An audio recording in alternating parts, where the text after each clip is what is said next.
Hello दोस्तों, आज मैं फिर से साइंस का ऑब्जेक्टिव लेकर आया हूँ, फिजिक्स का, जो आप लोग को छूट गया था, है ना। हम लोग 2 कराया था, प्रकाश का परावर्तन और गोलीय दर्पण। आज हम लेकर आए हैं प्रकाश का अपवर्तन।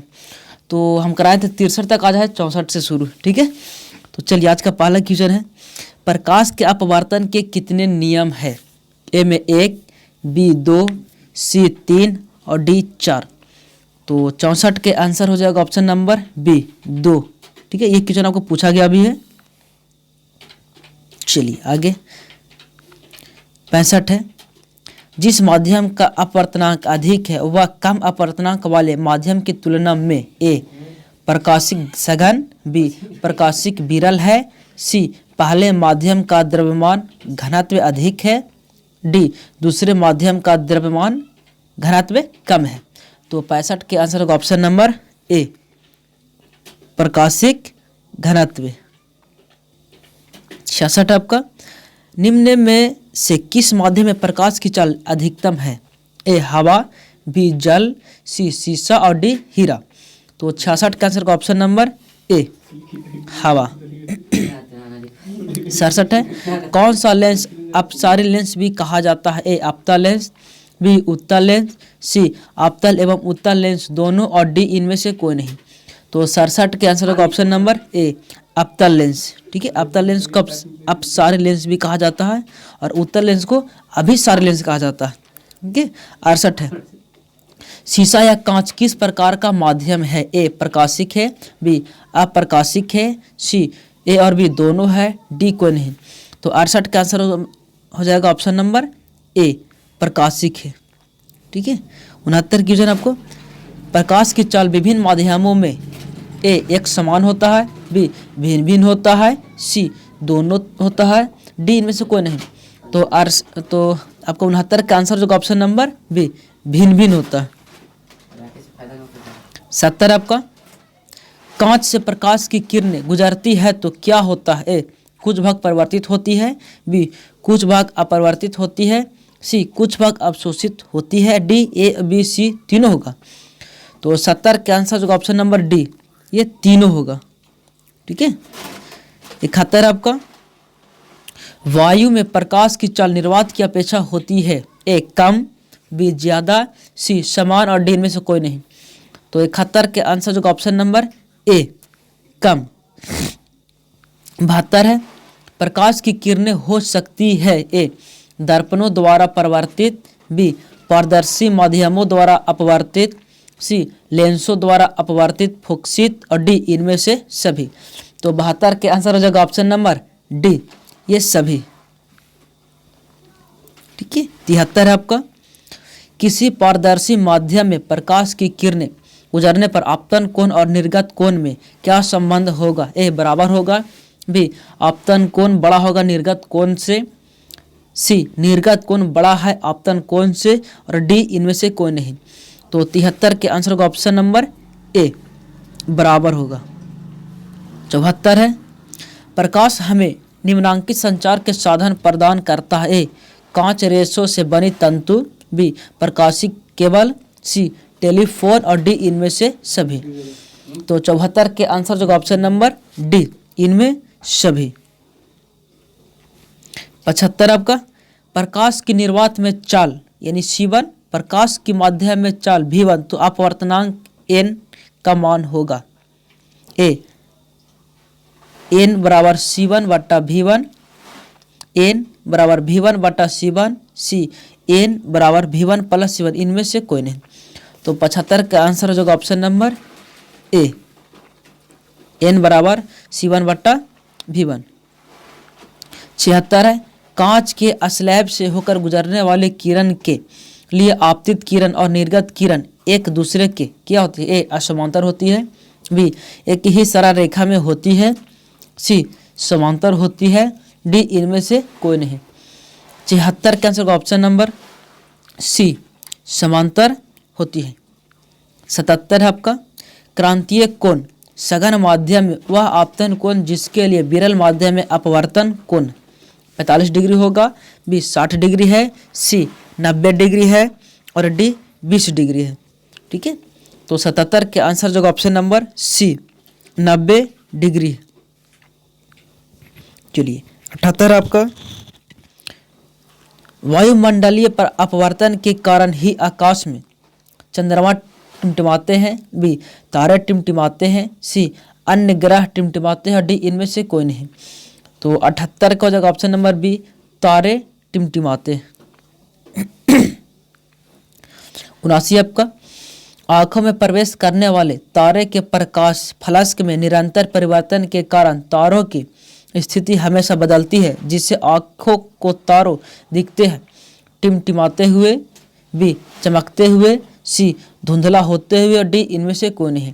तो 79 का आंसर हो जाएगा ऑप्शन नंबर ए, टिमटिमाते हुए। 80 है, सूर्योदय तथा सूर्यास्त के समय वायुमंडलीय अपवर्तन के कारण सूर्य की स्थिति का पता चल सकता है। ए वास्तविक स्थिति का, बी आभासी स्थिति का, सी किसी स्थिति का नहीं और डी इनमें से कोई नहीं। तो 80 का आंसर ऑप्शन नंबर बी, आभासी स्थिति का। 81 है, किस कारण से सूर्योदय एवं सूर्यास्त के समय सूर्य की चक्रिका चपटी प्रतीत होती है। ए वायुमंडलीय अपवर्तन के कारण, बी वायुमंडलीय परिवर्तन के कारण, सी वायुमंडलीय कंपन के कारण और डी इनमें से कोई नहीं। तो 81 का आंसर हो जाएगा ऑप्शन नंबर ए, वायुमंडलीय अपवर्तन के कारण। 82 आवर्धन का ऋणात्मक मान बताता है कि ए वस्तु के सापेक्ष प्रतिबिंब उल्टा है, बी वस्तु के सापेक्ष प्रतिबिंब सीधा है, सी वस्तु से प्रतिबिंब छोटा है और डी वस्तु से प्रतिबिंब बड़ा है। तो 82 के आंसर होगा ऑप्शन नंबर ए, वस्तु के सापेक्ष प्रतिबिंब उल्टा। 83 है, छोटे अक्षरों को पढ़ने के लिए निम्न में से कौन उपयुक्त होगा। ए 50 सेंटीमीटर फोकस दूरी का उत्तल लेंस, बी 50 सेंटीमीटर फोकस दूरी का आपतन लेंस, सी 20 सेंटीमीटर फोकस दूरी का आपतन लेंस और डी इनमें से सभी। तो 83 के आंसर हो जाएगा ऑप्शन नंबर ए, 50 सेंटीमीटर फोकस दूरी का उत्तल लेंस। 84 है, वास्तविक वस्तु का आभासी प्रतिबिंब बनता है। ए समतल दर्पण में, बी उत्तल दर्पण में, सी आपतल दर्पण में और डी इनमें से सभी में। तो 84 के आंसर हो जाएगा ऑप्शन नंबर ए, समतल दर्पण में। ठीक है, समतल दर्पण। 85 आपका, वास्तविक वस्तु का वास्तविक प्रतिबिंब नहीं बनता। ए समतल दर्पण और उत्तल दर्पण में, बी आपतल दर्पण और उत्तल दर्पण में, सी समतल और आपतल दर्पण में, डी इनमें से कोई नहीं। तो 85 के आंसर का ऑप्शन नंबर डी, इनमें से कोई नहीं। 86 है, वस्तु से छोटा प्रतिबिंब बनाता है। ए आपतल दर्पण, बी उत्तल दर्पण, सी समतल दर्पण, डी ए बी दोनों सही है। तो 86 के आंसर का ऑप्शन नंबर डी, ए और बी दोनों सही है। 87 आपका, किसी बीम का वास्तविक बीम तथा साइज का प्रतिबिंब प्राप्त करने के लिए बीम को उत्तल लेंस के सामने रखा होगा। ए f1 पर, बी f2 पर, सी 2f1 पर और डी 3/2 f1 पर। तो 87 के आंसर जो ऑप्शन नंबर सी, 2f1 पर। 88 आपका, हवा में टंगी वस्तु को पानी के अंदर से पानी की सतह के लंबवत देखने पर वस्तु का प्रतिबिंब वस्तु से अधिक दूर होगा, बी कम दूर होगा, सी समान दूरी पर दिखता है और डी इनमें से कोई नहीं। तो 88 के आंसर जो ऑप्शन नंबर ए, अधिक दूर दिखेगा। 89 आपका, उत्तल लेंस पर जब बीम फोकस एवं लेंस के बीच रखी जाती है तब प्रतिबिंब बनता है। ए काल्पनिक और सीधा, बी काल्पनिक और उल्टा, सी वास्तविक और उल्टा, डी वास्तविक और सीधा। तो 79 के आंसर हो जाएगा ऑप्शन नंबर ए, काल्पनिक और सीधा। 90 है, एक उत्तल लेंस की फोकस दूरी 20 सेंटीमीटर है तो लेंस की क्षमता क्या होगी। ए +5 डायोप्टर, सी +0.5 डायोप्टर और सी में है -5 डायोप्टर और डी में है -0.5 डायोप्टर। तो 90 का आपको ठीक है, बनाना पड़ेगा। देखिए हम बना के आपको बता दे रहे हैं। तो इसका फार्मूला आपको हो जाता है, देखिए बता दे रहा हूँ। डायोप्टर के लिए फार्मूला होता है P बराबर 1/f होता है। ठीक है, ठीक है। जो आपको फोकस दूरी दिया है, जो f दिया है 20 सेंटीमीटर दिया है, तो इसको मीटर में लाने के लिए हम लोग 100 से क्या करेंगे, भागा देंगे, है ना। यानी कि आपको हो जाएगा 1/20। ठीक है, और इसको क्या करेंगे, बट्टा में यहाँ पर हम लोग 100 करेंगे, तब तो मीटर में होगा। तो 20 × 100, नीचे वाला 5 का जाएगा सीधे ऊपर, यानी कि ऊपर हो जाएगा प्लस में। ठीक है, प्लस में क्या जाएगा, 5 हो जाएगा। तो प्लस में 5 जाएगा। तो देखिए ऑप्शन कौन से, ऑप्शन नंबर आपको ए हो गया। तो 90 का आंसर क्या हो जाएगा, ऑप्शन नंबर ए +5 डायोप्टर। ये आपको देखना रहेगा कि ये जो आपको दिया गया है ये मीटर में है या सेंटीमीटर में। मीटर में तो ऐसे बैठा सकते हैं, लेकिन अगर सेंटीमीटर में होगा तो उसको पहले मीटर में हम लोग चेंज करेंगे, तभी उसको हम लोग बना सकते हैं। ठीक है, चलिए 91 है आपका। किस लेंस के प्रकाशीय केंद्र से होकर गुजरने वाली किरणें के पथ में अपवर्तन के बाद क्या ए में विचलन नहीं होता है, बी विचलन हो जाता है, सी विचलन होता भी है और नहीं भी होता है, और डी सभी कथन सत्य है। तो 91 के आंसर जो ऑप्शन नंबर ए विचलन नहीं होता है। 92 आपका। निम्न में से कौन सा पदार्थ लेंस के लिए प्रयुक्त नहीं किया जा सकता, ए जल, बी कांच, सी प्लास्टिक और डी मिट्टी। तो 92 के आंसर का ऑप्शन नंबर डी मिट्टी। मिट्टी जो है वो लेंस बनाने के लिए प्रयोग नहीं किया जाता है। 93 आपका है।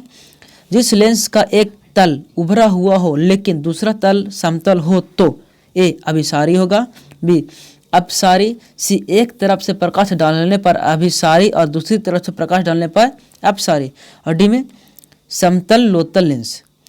तो 93 का आंसर जो ऑप्शन नंबर डी समतल लोतल लेंस हो जाएगा। 94 है।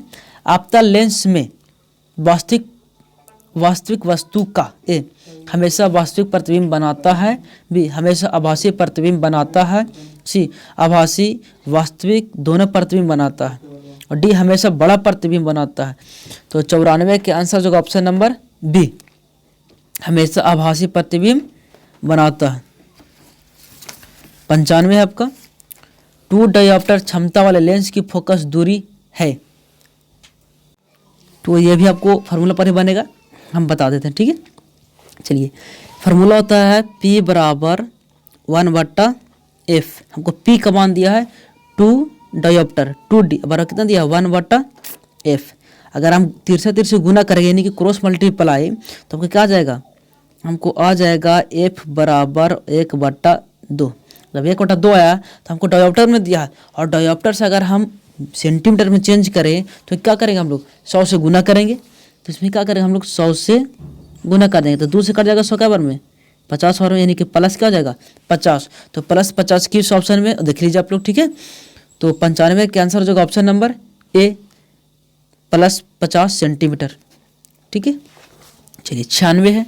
एक उत्तल लेंस द्वारा तब काल्पनिक प्रतिबिंब बनता है, ए फोकस पर, बी अनंत पर, सी फोकसांतर से कम दूरी पर, और डी इनमें से कोई नहीं।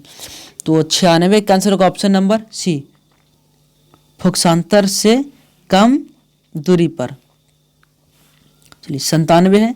जब कोई वस्तु अनंत पर रहता है तो उत्तल लेंस द्वारा उसका प्रतिबिंब बनता है, ए फोकस तथा लेंस के बीच, बी फोकस पर, सी फोकस की दुगनी दूरी पर, और डी फोकस और अनंत के बीच।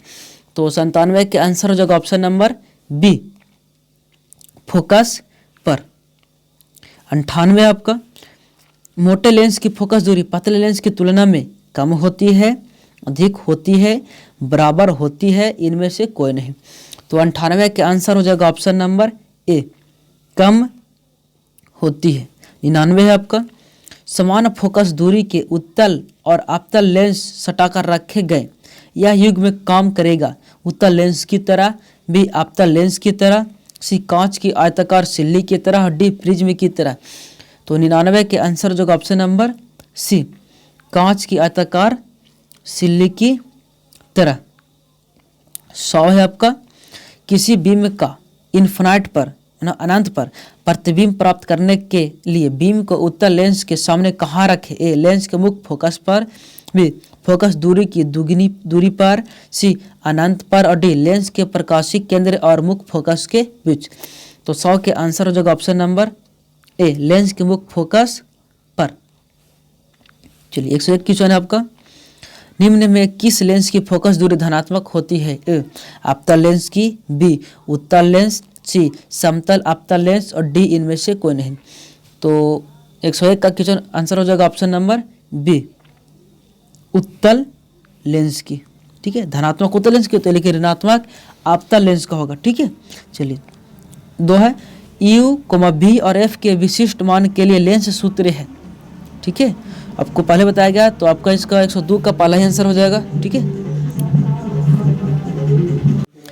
तो इसका आंसर हो जाएगा ऑप्शन नंबर बी। ठीक है, अब पढ़ लीजिएगा, ये भी हो जाएगा।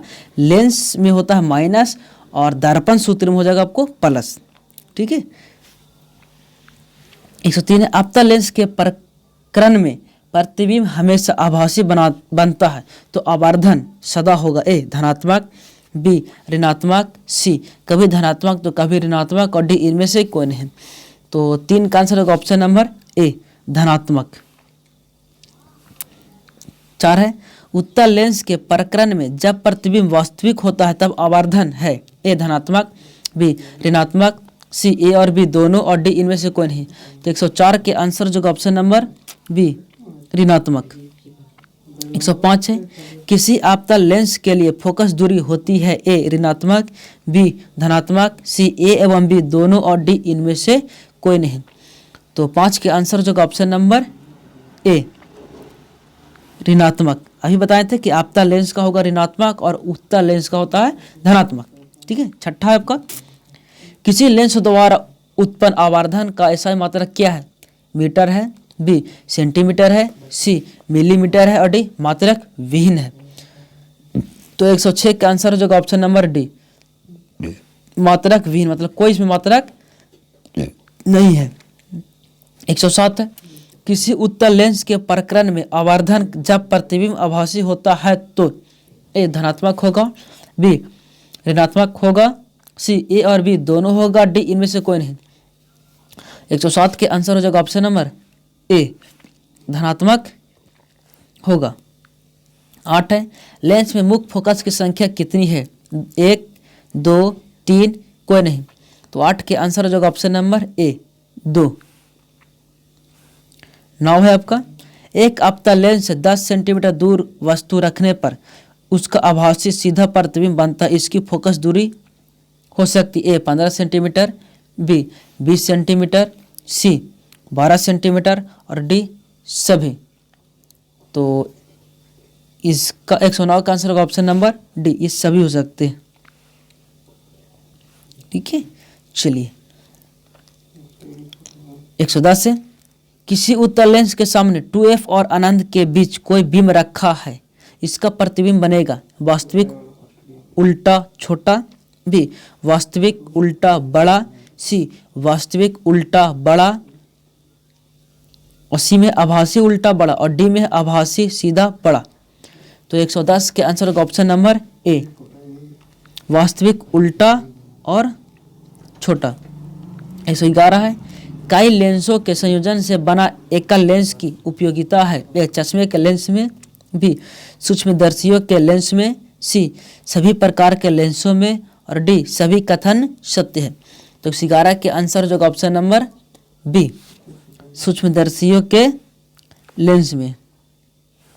112 है किसी एफ यानी फोकस दूरी के लेंस की क्षमता पी होती है ए 1/f, बी एफ, सी 1/p, और डी में है पी। अभी हम बताएं कि पी बराबर क्या होता है। ठीक है, तो 112 की क्या हो जाएगा, ये हो जाएगा पी बराबर क्या होता है 1/f होता है ना। 13 है डायोप्टर उस लेंस की क्षमता होती है उसकी जिसकी फोकस दूरी 1 सेंटीमीटर है, 2 मीटर है, 2 सेंटीमीटर है, 1 मीटर है। तो 113 के आंसर का ऑप्शन नंबर डी 1 मीटर है। 14 है द्विअवतल लेंस को कहा जाता है ए अपसारी, बी अभिसारी लेंस, सी दोनों प्रकार का लेंस, डी सभी कथन सत्य है। तो 14 के आंसर हो जाएगा ऑप्शन नंबर ए अपसारी लेंस। 15 है, किसी लेंस में बाहर की ओर उभरे दो गोलीय पृष्ठ हो तो इसे कहते हैं अवतल लेंस, बी समतलोत्तल लेंस, सी उत्तल लेंस, डी समतलापतल लेंस। तो 15 का आंसर होगा ऑप्शन नंबर सी उत्तल लेंस। 16 है, उत्तल लेंस की क्षमता होती है धनात्मक, ऋणात्मक, शून्य, या से कोई अभी बताएं उत्तल और अवतल के बारे में, ठीक है। तो 116 के आंसर क्या हो जाएगा ऑप्शन नंबर ए धनात्मक होगी। उत्तल लेंस हमेशा धनात्मक ही होता है। 117 है, एक लेंस की क्षमता -5 डायोप्टर है, इसकी फोकस दूरी होगी, यानी कि फोकस दूरी मतलब क्या, हमको एफ पूछा है, आपको दिया क्या है देखिए कि हमको फार्मूला क्या होता है P बराबर 1/f, ठीक है। हमको क्या निकालना, एफ निकालना, हमको दिया क्या -5 डायोप्टर, ठीक है। तो -5 लिख देंगे, डायोप्टर बराबर कितना जाएगा 1/f, हमको सेंटीमीटर लाना है, ठीक है। तो एफ जाएगा ऊपर और 5 का जाएगा नीचे, यानी कि आपको हो जाएगा एफ बराबर -1/5। 5 है तो इसको हमको डायोप्टर से अगर हम चेंज करना चाहते हैं तो गुना में क्या करेंगे 100 से गुना करें तब तो सेंटीमीटर चाहिए होगा, और 5 से कट जाएगा यानी कि 20 वाला, यानी कितना जाएगा आपको -20 सेंटीमीटर, ठीक है। तो -20 सेंटीमीटर किस ऑप्शन में, ऑप्शन नंबर बी है। तो 117 के आंसर क्या हो जाएगा ऑप्शन नंबर बी हो जाएगा, ठीक है। कोई हार्ड सब नहीं होता है, खाली एक दो बार ये सब देख लीजिए, समझ लीजिए, बना लीजिए खुद से, तो ये सब डायोप्टर आपको ऑब्जेक्टिव क्या होगा कंप्लीट हो जाएगा, ठीक है। चलिए 18 है, प्रकाशिक माध्यम कितने प्रकार के होते हैं, ए 2 प्रकार के, बी 3 प्रकार के, सी 1 प्रकार के, और डी कोई प्रकार के नहीं। तो 118 के आंसर जो ऑप्शन नंबर ए 2 प्रकार के, ठीक है। 19 आपका, निम्नलिखित में से प्रकाशिक मान कौन है, लकड़ी, शीशा, लोहा या तांबा। तो 119 का आंसर होगा ऑप्शन नंबर बी शीशा।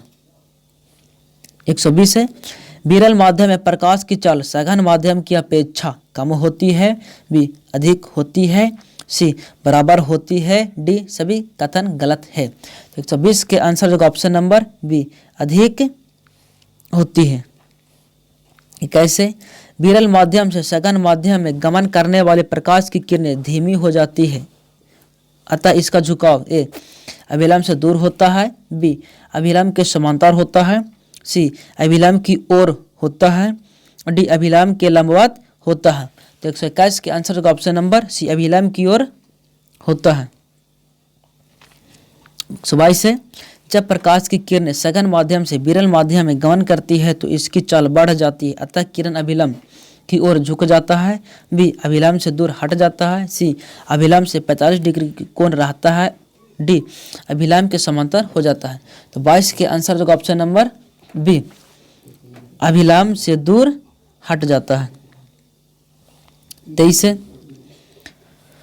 माध्यम बदलने से प्रकाश का वेग बदलना कहलाता है, ए आवर्तन, बी अपवर्तन, सी परावर्तन, डी आवर्धन। 123 के आंसर का ऑप्शन नंबर बी अपवर्तन।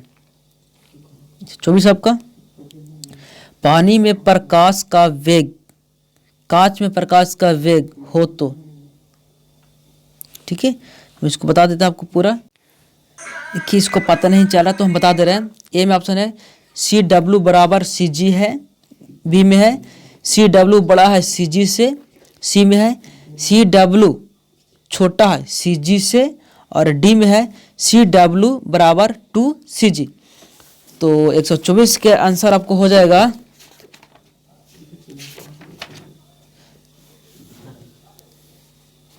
बी, ठीक है। सी डब्ल्यू बड़ा है सी जी से, ठीक है। इधर थोड़ा सा गड़बड़ आ गया है।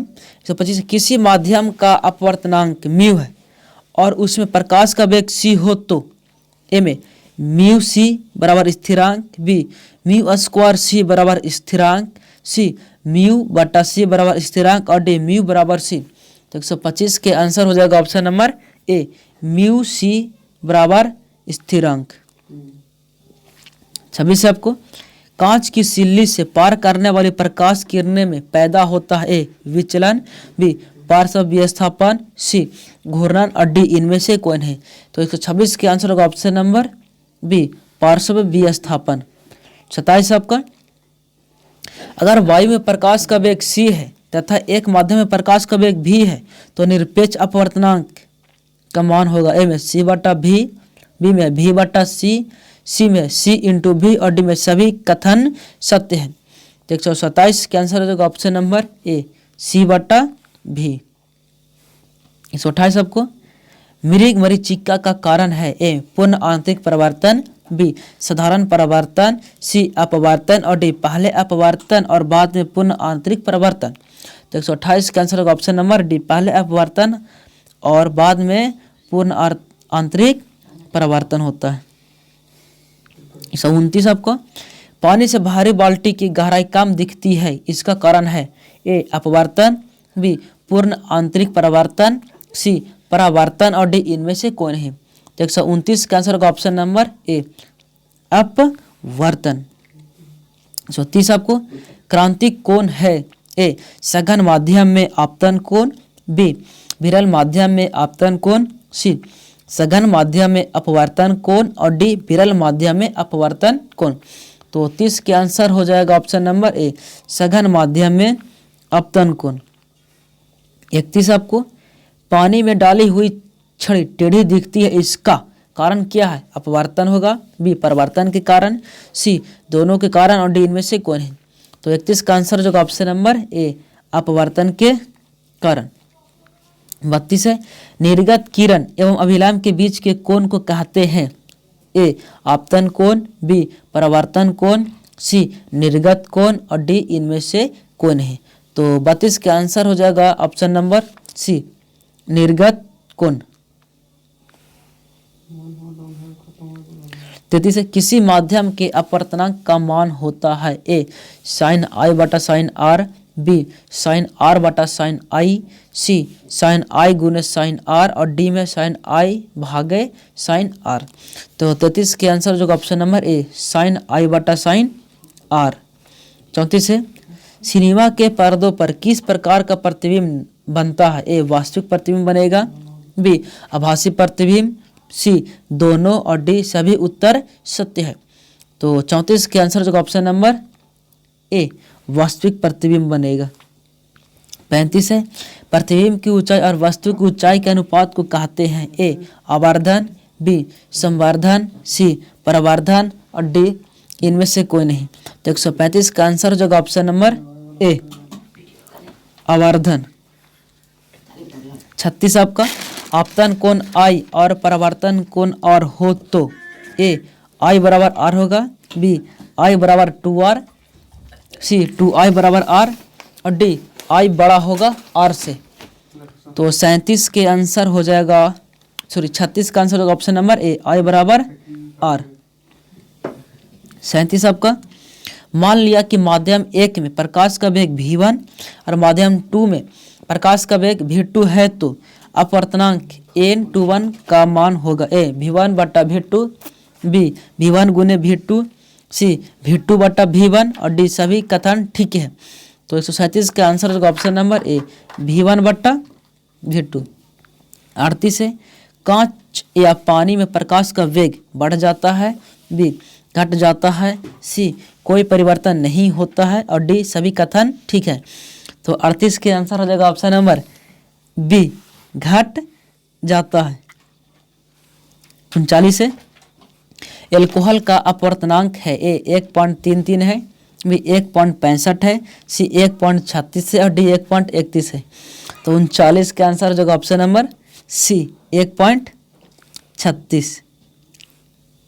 40 आपका, फोकस पर अभिसरित करने वाला किरण पुंज अपवर्तन के बाद समानांतर किरण पुंज में बदल जाता है, लेंस का नाम क्या होगा? ए में अवतल दर्पण से, बी उत्तल दर्पण उत्तल लेंस से, सी दोनों से और डी किसी से नहीं।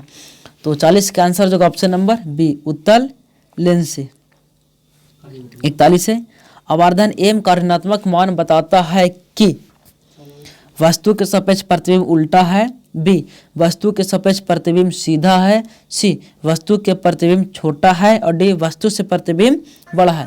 तो 41 के आंसर जो ऑप्शन नंबर ए वस्तु के सापेक्ष प्रतिबिंब उल्टा है।